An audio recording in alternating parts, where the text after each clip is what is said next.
శ్రీ వెంకటేశ్వరుడు మాత్రం పాపము నుండి బయట పడయ్యడానికి, జనులను ఉద్ధరించడానికి వచ్చినటువంటి అవతారం వెంకటేశ్వర అవతారం. అందుకే మిగిలిన అవతారములన్నీ ఒకెత్తు, వెంకటేశ్వర అవతారం ఒక్కటి ఒకెత్తు. అంతటి కారుణ్యమూర్తి.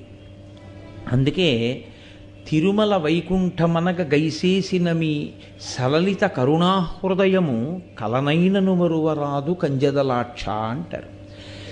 సాక్షాత్తుగా తిరుమలనే శ్రీవైకుంఠంగా మార్చుకుని అక్కడికి వచ్చి నిలబడినటువంటి ఆ స్వామి యొక్క కారుణ్యాన్ని కలలో కూడా మరిచిపోవడం కుదరదు. అంతటి అనుగ్రహ ప్రదాత. వెంకటాచల క్షేత్రం గురించి చెప్తూ పెద్దలు ఒక మాట అంటారు. స్కందపురాణంలో ఈ విషయం గురించి ప్రస్తావన ఉంది.